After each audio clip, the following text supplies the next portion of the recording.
Throughout the month of June, you have the opportunity to donate and help the Partners in Mission Food Bank win $20,000 to enhance their services during the Great Canadian Giving Challenge. Joining me now is Dan Irwin, Executive Director of the Partners in Mission Food Bank. Hi Dan, how are you today? I'm great, thanks. How are you doing? Oh, just fine.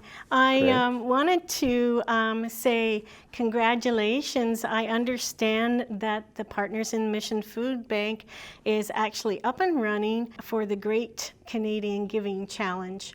This means a lot to the Partners in Mission Food Bank, and can you tell me a little bit about that? The Great Canadian Giving Challenge is put on by Canada Helps, who is they're the company that runs our behind the scenes financial contributions in that.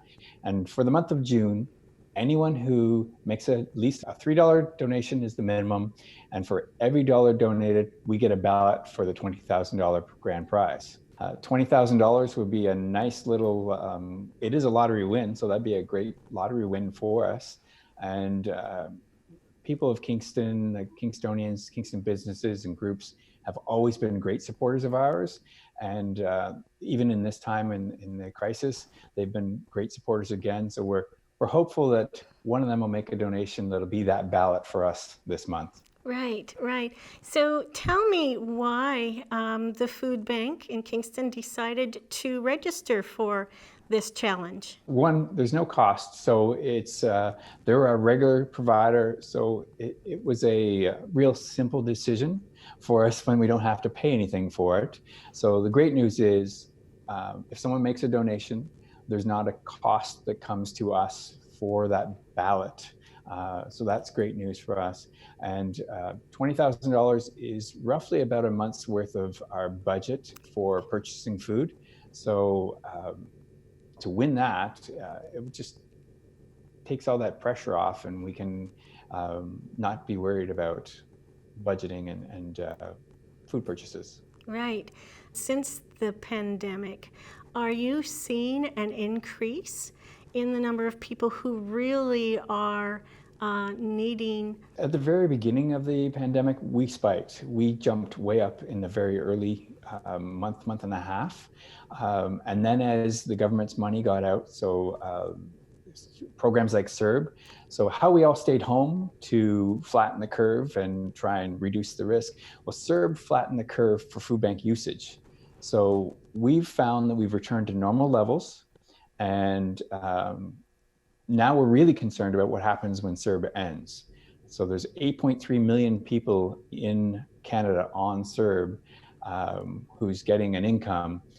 And when that CERB ends, which is August, I believe, we're really concerned about what happens in the fall.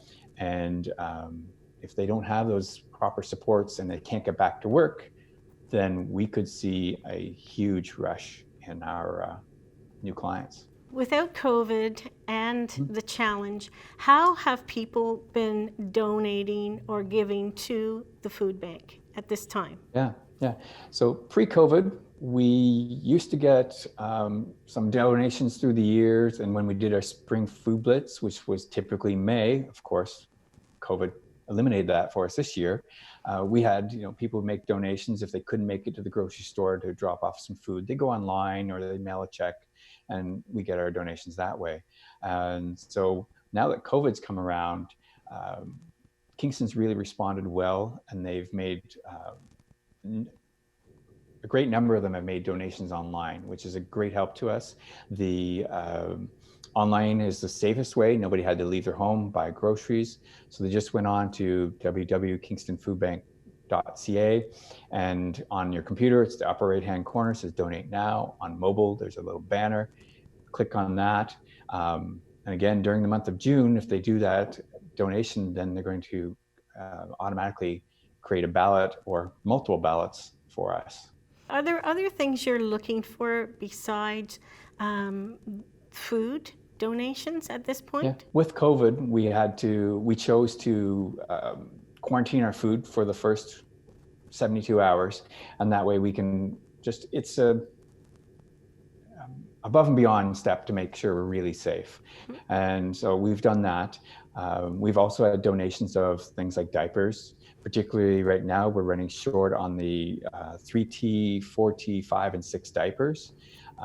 Food, baby food, we actually have a really good supply right now. We've had some great donations. So this is one of the rare times where we don't need baby food. Yeah. So that's kind of nice. But we've run out of some of those upper size diapers. Regularly, we get donations of feminine hygiene protection, and that is great. I mean, they're so expensive. For us to be able to have that to hand to our clients as well, it's always great to get those. We've also had the SPCA has been donating food on a fairly regular basis as well. So that's been really nice to, again, if we can save our clients from spending money on their pet food, that gives them more money to spend on groceries or whatever else they may need to spend it on. So we've been getting some donations from the SPCA, and that, again, we've been able to share with our clients and help them out there. And I wanted to talk a little bit about who is handling the food and how you're putting those hampers together so folks can actually pick them up. There's got to be some very special people helping you at this time. Very true. Pre-COVID, we had a little over 100 volunteers. Now we're down to about 20 volunteers. Many of our volunteers were in the age category that really required them to self-isolate to protect themselves. So we're happy they're taking care of themselves. We've got 20 people roughly now who are coming in, many of them on a daily basis. They're putting in more hours than they would have before. Without them, we wouldn't be able to do what we do. We've got 6 full-time staff, and we just couldn't keep up with this level. So we love our volunteers. Again, without them, like most charities, we don't exist. Is there a need for more volunteers at this time, or would you discourage that just because of COVID? Right now, we have almost the perfect number. Okay. So having the 20, we also can make sure we're really distancing. So all 20 aren't in at the same time. We have 20 over the week.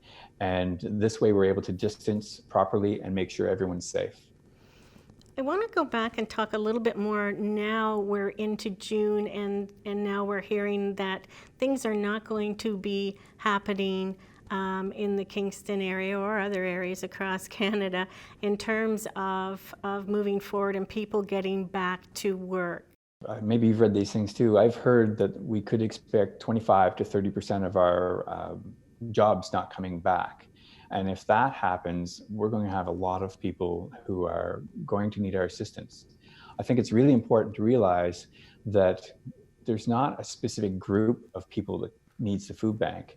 Anyone can need the food bank. You know, I've read that many people are only a paycheck or two away from, severe financial stress. We're here to help for that.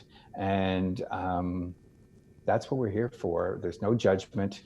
It's a simple phone call, and 613-544-4534, and they can set an appointment and come down and get some food. We're going to ask a few questions, and the questions really are about family size, food allergies, some simple things like that.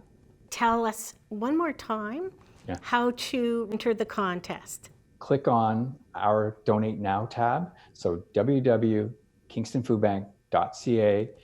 On a computer, you're going to see a Donate Now button, upper right-hand corner. On your mobile, it'll be a banner, and you just click on that. That'll take you directly to Canada Helps, and your donations will then create ballots for us. Wonderful. Thank you very much. I wish you all the best, crossing our fingers for this incredible partnership that you have with Kingston in terms of meeting your mission. And hopefully we'll hear at the end of June, I believe that's when it's over, that you indeed have been successful.